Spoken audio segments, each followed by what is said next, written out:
ఓం గురుభ్యో నమ. ఈరోజు నామ బీజాక్షరపరముగా ఔ అనే నామముతో, ఔ అంటే ఔషధము, ఈ పేరుతో, ఈ అక్షరముతో చాలా తక్కువ మందికి పేరు ఉంటుంది. పేరు లేకపోయినా సరే ఔ పక్కన సున్నా పెడితే ఔం అవుతుంది. ఔం అంటే సగుణాకార పరబ్రహ్మ స్వరూపము, నిరాకార పరబ్రహ్మము ఓము. పై పళ్ళు, పై దంతములు ఓం అయితే కింద దంతములు ఔం. ఈ ప్రపంచములో జ్ఞానము కలిగే వరకు ఎక్కువ శాతం వాళ్ళ జ్ఞానాన్ని బట్టి ఆధ్యాత్మికం ప్రాప్తమవుతుంది. ఆ ప్రయత్నంలో సగుణాకారముగా పరబ్రహ్మ ఔం అనే అటువంటి అన్ని దేవతలలో ఔం అనే రూపంలోనే ఉంటుంది. కాబట్టి ఔం అనేది అంత శక్తివంతమైంది. దానికి అటువైపు ఇటువైపు సౌ ప్లస్ సున్నా, సౌం. సౌం అనే బీజము ఋషికల జ్ఞానానికి సంబంధించినటువంటిది. సౌం, ఔం, సౌం. ఈ విధముగా ఎవరు చేసినా సరే ఈ ప్రకారం వాళ్ళలో ఉన్నటువంటి వాళ్ళ నామరూప దేవత యాక్టివేషన్ అవ్వటానికి యాంటీబయాటిక్ లాగా ఇది పనిచేస్తుంది. ఇప్పుడు ఈ ఆధ్యాత్మిక మంత్రాలు, తంత్రాలు ఇవి మధ్యయుగ కాలములలో వేద మంత్ర ద్రష్టలైన ఋషులు పరిపరి విధాల భూమండలం వ్యాప్తి చేశారు. వేదములో ఉన్న జ్ఞానాన్ని వాళ్ళు తెలియజేసే ప్రయత్నంలో ఒక్కొక్క, ఇప్పుడు బోధిదత్తుడు బుద్ధుడిది వేరే దేశాల్లో చెప్పారంటారే, అట్లా ఋషులు వాళ్ళకున్న ఈ మంత్ర జ్ఞానాన్ని, వేదములో జ్ఞానాన్ని భవిష్యత్తు మానవులు యానిమల్స్ లాగా ఉండకుండా కంట్రోలింగ్ చేయటం కోసం ఎప్పటికైనా వీళ్ళు అమృత పుత్రులను తెలుసుకుంటారని తెలియచేసిన ఆధ్యాత్మికం ఈ దృశ్య ప్రపంచంది. ఇప్పుడు సపోజు ఈ వేద మంత్ర ట్రస్టులో ఈ తెలియజేసే ప్రయత్నంలో ఇప్పుడు సమ్మక్క, సారక్క, తర్వాత గోండులు వీళ్ళు ఆరాధించేది టొటే మిజో అని ఆధ్యాత్మికం. టొటే మిజో అదొక తెగ. ఇబాన్ తెగలు అంటారు వాళ్ళని. ఎక్కువగా ఆఫ్రికా, అమెరికా, మలేషియా అలాంటి చోట్ల ఈ వాళ్ళు చెట్టుకి దేవత రూపంలో చేసి వాళ్ళ పితృదేవతల స్వప్నంలో, అంటే ఈ ఋషులు అక్కడికి వెళ్ళి వాళ్ళ జ్ఞానం ఏంటి, వాళ్ళు హంటర్స్ కాబట్టి వాళ్ళకి ఏది సెట్ అయితే అది చేయాలి కదా. ఎక్కువగా రోజు జంతువులను చంపి గుట్టలు పక్కన పడేయకుండా ఉండాలంటే, వాడికి ఆకలైనప్పుడు వేటాడాలంటే అదే చెప్పాలి కదా. ఆ విధంగా వాళ్ళకి చెప్పినటువంటి ఆధ్యాత్మికం అది.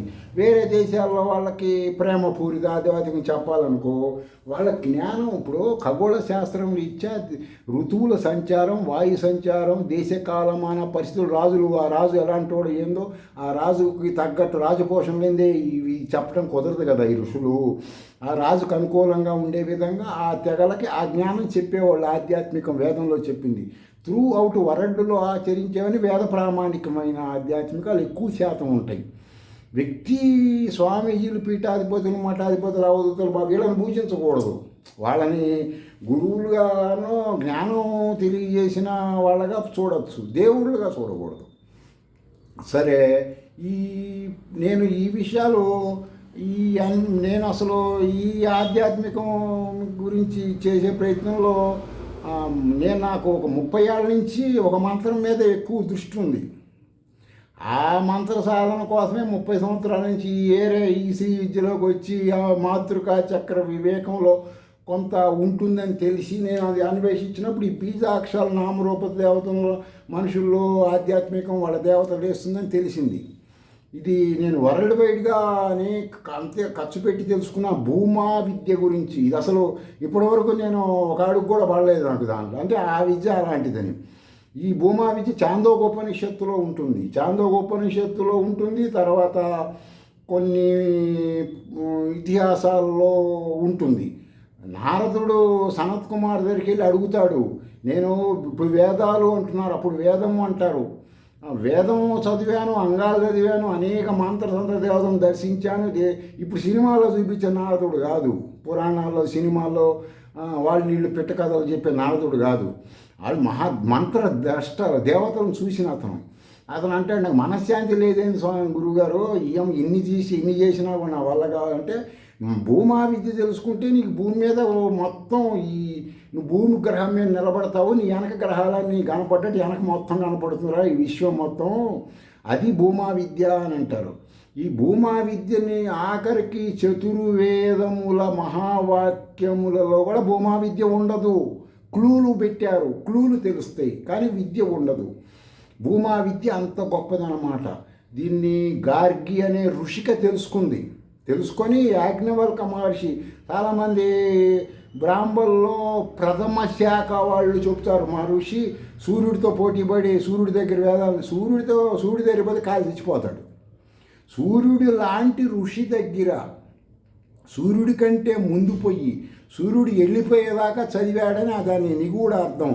ఏదో అలంకారం కోసం చెప్పారని శబ్ద అర్థజ్ఞానము అని తెలుసుకోకుండా మాట్లాడటం కాదు. యాజ్ఞవల్క మహర్షి శుక్లయజుర్వేదం తెలుసుకున్నాడు అంటే ఆయన ఇంటర్నల్గా తెలుసుకున్నాడు అంటే అట్లా తెలుసుకున్నాడు. ఎవరి దగ్గర తెలుసుకున్నాడు? మంత్రద్రష్టలైన ఋషులు తెలుసుకొని ఈయన మహామంత్రద్రష్ట అయ్యి జనక మహారాజు దగ్గర వీర విహారం చేసి ఆయన ప్రథమ గురువుగా ఉండే టాప్ మోనార్క్ ఉండే టైంలో గార్గి అని ఒక ఋషికి వచ్చి ఆయనకి పంచర్లోంచి కింద కారికట్టు చేసింది ఒక బ్రహ్మ విద్య సబ్జెక్ట్లో. అప్పుడు అతను గెస్ట్ చేశాడు, ఈ భూమా విద్య నేర్చుకుంది ఏమవుతాం మనం టీ కోటలో ఏమన్నా నమస్కారం పెట్టిపోయి, అమ్మా ఇప్పుడున్న ఈ దేశమాన కాలమాన పరిస్థితులను బట్టి నువ్వు ఆ విద్య ప్రదర్శిస్తే నేను పులిహార అయిపోతానమ్మా అంటే అప్పుడు దండం పెట్టి పక్కెళ్ళిపోతుంది. అది భూమా విద్య అంటారు దాన్ని. నేను ఆ విద్య కోసం అన్వేషిస్తుంటే క్లూలు దొరుకుతున్నాయి నాకు. ఈ మాత్రం ఇప్పుడు మీకు చెప్పే ఈ పురాణాలు చెబుతున్నాను కదా, నేను ఇది మంత్ర సాధన మానుకొని ఈ విధంగా మీకు చెప్పటం కోసం ఆ మాతృకా చక్ర వివేకం నేను పరిశోధన చేస్తే క్లూలు దొరికినాయి నాకు. ఆ క్లూలను బట్టి నేను చెప్తున్నాను అన్నమాట. ఈరోజు ఈ మొత్తం సమ్మక్క సారక్క తర్వాత కోండులు గోయలు ఈ వగైరా తెగలందరూ ఆ మధ్య కాలం ఋషులు చెప్పినటువంటి టోటోమిజు అనే ఆధ్యాత్మికం, దాని పేరు టోటోమిజు, అది ఆచరించేవాళ్ళు. ఇప్పుడు ఇక్కడ ఏ ఒక్క రాష్ట్రంలో ఒక్కొక్క రకంగా భారతదేశంలో కొన్ని వేల మతాలు, వేల కులాలు, వేల సంబంధం ఉంది. వాళ్ళ జ్ఞానాన్ని బట్టి వాళ్ళకి ఆ జ్ఞానం అంతకుముందు చేసిన దాన్ని బట్టి ఇంకొంచెం ఇప్పుడు మెట్లు ఎక్కుతూ ఉంటే పైకి వెళ్తున్న కొద్దికి మనం కోరుకున్న లక్ష్యానికి వెళ్తాం, వెళ్ళాల్సిన చోటుకి వెళ్తాం. ఆ విధంగా వాళ్ళ జ్ఞానాన్ని బట్టి ఒక ఆధ్యాత్మికం తప్పు మంచి అని అంటే హైలెస్ట్లో ఉన్నవాడికి ఇదంతా కూడా చెత్తలాగా ఉండొచ్చు. కానీ వాళ్ళ మేధస్సు వాడు అంతవరకే వాడికి ప్రాప్తం. వాడు ఆ గుడికి పోవటం, వాడు రావటం. 10th క్లాస్ వరకే గుడికి పోవాలి కదా, 10th తర్వాత నీలో ఉన్నది యాక్టివేషన్ చేయాలి. నువ్వు 24 గంటలు సత్యదా గుడికి పోతా నేను అది ఇదంటే కలుషితమైనటువంటి వాటితో చేసే గుడికి వెళ్ళేటప్పుడు వాడు తీర్థయాత్ర వెళ్ళేటప్పుడు వచ్చేటప్పుడు పోయేటప్పుడు ఎంతమంది కింద కంటికి కనబడి పురుగులు చంపుతుంటే, అన్నం తినేటప్పుడు ఎంతమంది చంపుతుంటాడు, గాలి పీల్చేటప్పుడు ఎంతమంది చంపుతుంటాడు, ఇవన్నీ ఉంటాయి కదా. ఇవన్నీ సూక్ష్మాల విషయాలు. ఈ జ్ఞానం తెలియాలంటే నువ్వు పెంచుకోవాలి నిన్ను నువ్వు. సరే, ఈ ఔమనే బీజాక్షరం ఉచ్చరించే వాళ్ళు ఎవరైనా సరే నల్ల జీలకర్ర, నల్ల ఉప్పు మొత్తం కలిపి ఒక 4 గ్రాములు పెరుగులో కానీ మజ్జిగలో కానీ తీసుకుంటే ఈ జ్ఞానం కొంచెం యాక్టివేషన్ అవుతుంది బాగా. అంతేగాని ఇవన్నీ ప్రామాణికాన్ని మీరు తెలుసుకోండి, ఆచరించండి. నేను చెప్పినవి కరెక్టా కాదా అని చెప్పి ఆచరించండి. నేను ఈ భూమా విద్యలో ఒక 10% ప్రయత్నం చేశాను, సక్సెస్కి ఇంకా 90% ఉంది. ఈ భూమా విద్య ప్రయత్నంలో ఒకవేళ శరీరము కనుక పతనం అయితే స్థూల శరీరము ఉత్తమ యోగులలో పుడతాడు అని కృష్ణుడు చెప్పాడు. ఇప్పుడు పుట్టిన పుటక కంటే నీచమైన పుటక పుట్టడు. ఏ మంత్ర సాధన శృతి ప్రామాణికంగా నేను అందుకే ప- వైదిక కర్మలు చేసే వాళ్ళందరికీ ఏం చెబుతాడు, సంధ్యావందనం చేయండి, సంధ్యావందనం చేయండి. ఎందుకంటే మీరు సంధ్యావందనం చేస్తే మీకు వస్తే జ్ఞానం ప్రజలకు చెబుతారు కదా. ప్రజలు పట్టుకోటి కోసం పొద్దున పోయి సాయంత్రం వచ్చి అనేకమైన విషయాల్లో ఉండే వాళ్ళకి ఇవన్నీ తెలుసుకోలేరు కదా. మీరు సంధ్యావందనం చేస్తే మీకు వస్తుంది, మీరు అప్పుడు చెప్పగలుగుతారు కదా. వాళ్ళకి చెప్తే మీ ఇంటి పురోహితుడు చెప్పాడు కాబట్టి ఇది సత్యమే అని వాళ్ళు నమ్ముతారు. మనం నమ్మకస్తుడు చెప్తే దాన్ని ఆప్తవాక్యము అంటారు. ఇప్పుడు కొన్ని ధర్మాలు ఉన్నాయి, ఆ ధర్మాలు ఆప్తవాక్యములు. నిరాకార నిర్గుణ పరబ్రహ్మని తపస్సు చేసి తెలుసుకున్న వాడు చెప్పిన ఆప్తవాక్యములు అంటారు. వాటిని ఇప్పుడు మా ఋషి ఉన్నాడు ఆంగీరసుడు, ఆయాస, గౌతమస, వీళ్ళందరూ మంత్రద్రష్టలు, వేదం అధర్వవేదం దర్శించి చెప్పినోళ్ళు. కాబట్టి వాళ్ళు చెప్పారు, మన పూర్వీకులే కదా వాళ్ళు. కాబట్టి ఆచరించాలి. అంతేగాని ఏదో మనం చేస్తున్నాంలే, లేచింది తెల్లారిందంటే కుదరదు. ప్రతిదీ మీరు ఆధ్యాత్మిక పరంగా, భౌతిక పరంగా, దైవిక పరంగా తెలుసుకుంటూ ఉంటే ఏమవుతుందంటే ఉత్తమమైన స్థితులకు వెళ్తారు. ఆర్థిక, మానసిక, శారీరక కష్టాలకి ఏది ఇప్పుడు ఆనాడు ఆ ఋషులు మధ్యయుగ కాలంలో వాళ్ళకున్న జ్ఞానంతో వాళ్ళు ఆకాశంలో వెళ్ళారు, నడుచుకుంటూ పోయారు, సముద్రం మీద పోయారు, అది మనం తెలుసుకోలేము. నువ్వు ఆ స్టేజీ లేదు కాబట్టి వాళ్ళు పోయి అక్కడ ఉన్న ప్రజలు వాళ్ళ ఆహార అలవాట్లు ఎన్ని గమనించి 1-10 సార్లు వీళ్ళకి రాజుని కలిసి, ఇప్పుడు శంకరాచార్యులు వారు ఉన్నారు, ఆయన 4 పీఠాలు పెట్టారు. 4 పీఠాలు ఎవరు రూపాయి డబ్బులు అడగరు, వాళ్ళే ఇంకా వేదాలు డెవలపింగ్ ఇస్తారు. ఎందుకని ఆయన ఆనాడు ఈ భూమా విద్య లాంటి జ్ఞానం తెలుసుకొని అనేక రాజ్యాలు తిరిగి అక్కడున్న ఈ చెత్త ఆధ్యాత్మికాన్ని ఓడించి గెలిచినందుకు వాళ్ళు ఇచ్చిన బహుమతులు వజ్ర, వైడూర్యం, మణి, మయ భూషితమైనన్నీ తీసుకొని అవన్నీ పెట్టి ఒక గుట్టగా 4 పీఠాలలో పంచి నలుగురిని పెట్టి పరిపాలన చేయమన్నాడు. కాబట్టి వేద ధర్మాన్ని పరిపాలన చేయమన్నాడు. కాబట్టి మిగతా పీఠాలకు డబ్బులే కాబట్టి డబ్బులు ఇచ్చినప్పుడు కొంచెం దాన్ని బట్టి అటు ఇటుగా వాళ్ళు కొన్ని విషయాల్లో ప్రవర్తించవచ్చు. అంటే అందరూ ప్రవర్తిస్తారని కాదు, మళ్ళీ అన్ని పీఠాలలో కమర్షియల్ అంటున్నాను అనుకోవద్దు. కొంతమంది తప్పదు కదా, మరి వాడు పొద్దున్న లేస్తే దినచర్యకి శరీరానికి కొన్ని అవసరాలు ఉంటాయి, అవన్నీ చూసుకోవాలి కదా. సెన్సిటివ్కి చెప్పరు కదా, కొన్ని వాళ్ళ ఇంద్రియ సుఖాలు వాళ్ళకు ఉంటాయి కదా. తర్వాత వాళ్ళ నమ్ముకున్న కుటుంబ సభ్యులు ఉంటాయి కదా. ఇవన్నీ రీత్యా డబ్బులు తీసి వాళ్ళకి ఆ పీఠాలలోకి అవసరం లేదు. వాళ్ళ పీఠాలలో వేదం చదువుకున్న వాళ్ళని పెట్టుకుంటారు. మళ్ళీ వేదం చదువుకున్న వాళ్ళని పెట్టుకోరు పీఠాధిపతిగా. వేదాంగాలు, ధర్మసూత్రాలు అంటే వాళ్ళు ఈ చదివిన జ్ఞానంతో వేదంలో ఉన్నది చెప్తారు. వాళ్ళు వేదంలో ఉన్నది ఇప్పుడు డాక్టర్ వైద్యం ఎట్ట చేస్తాడు, ఆ విధంగా వాళ్ళు చెబుతారు. వాళ్ళకి అంతవరకే చెప్పాలని ఆయన పెట్టిపోయాడు కాబట్టి అదే చెబుతారు వాళ్ళు. అంతేగాని అప్పటికి శృంగేరి పీఠాధిపతి కొంత ఇప్పుడున్న భారతీయ కొంత ఉల్లంఘించి చెప్పాడు. బ్రాహ్మణులు సంధ్యావందనం చేయట్లేదు, మీరు సంధ్యావందనం చేయండి, అప్పుడు కానీ నేను వచ్చి మీకు ఏదైనా చెప్పాలని ధర్మం మీకు అర్థమవుతుంది, లేదా అర్థం కాదని అప్పటికి ఆయన అంటే వాస్తవంగా ఆయన స్టేజ్లో ఆ మాట చెప్పాడండి.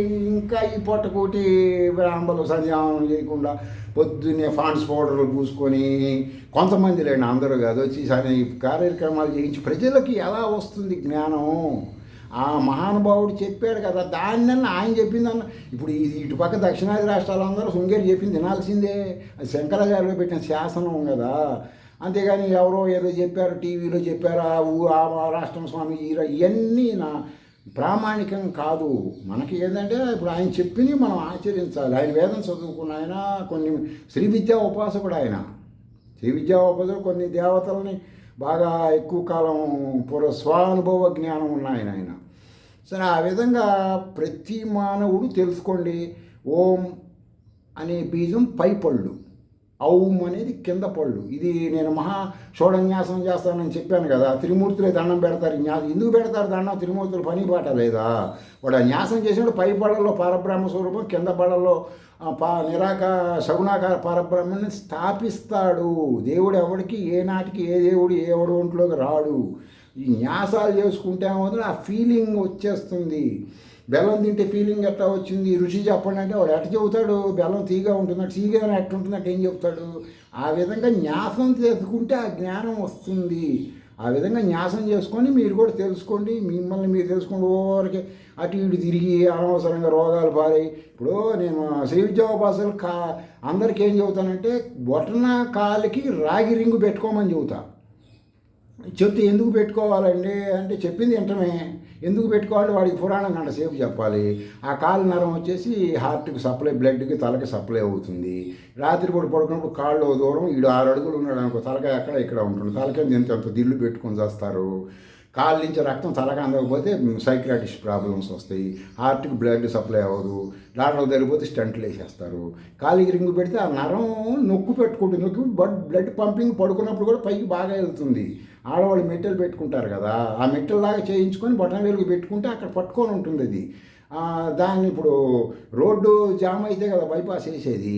ఆ బైపాస్లు పడకూడదు అంటే కాలికి రింగులు పెట్టుకోండి. పెట్టుకుంటే ఏమవుతుంది, బ్లడ్ సప్లై బాగా అయ్యి వాడికి కొన్ని వందల రోగాలు రాకుండా కాపాడుతుంది. వందల రోగాలు. నేను శ్రీ విద్యోపాసకులు ఎవరు వచ్చినా, నన్ను కలిసినా, నేను కలిసినా ఖాళీ రింగు కంపల్సరీ. సాఫ్ట్వేర్ ఇంజనీర్లు ఖాళీ రింగులు పెట్టుకునే వాళ్ళు ఉన్నారు నా దగ్గరికి వచ్చిన వాళ్ళు తర్వాత ఎవరిని అడిగితే ఇది ఫలానా నెట్లోకి వెళ్ళి రాగి రింగు పెట్టుకుంటే ఏంటి లాభం అంటే ఉంగరం గురించి ఉంటుంది. నెట్లో కాలికి ఉండదు. కాలికి ప్రాచీన ఆయుర్వేదంలో ఉంటుంది. వాళ్ళు బాగా మంత్రదర్శకులు కాబట్టి వాళ్ళు డీప్గా చెప్పారు. బ్లడ్ సప్లై కాలినర నుంచి తలకెళ్తుంది కాబట్టి అక్కడ పెట్టండి, మీరు పెట్టి చావండి అని. సరే, ఆ విధంగా ఉంటుంది. ఆలోచించండి, ఆచరించండి.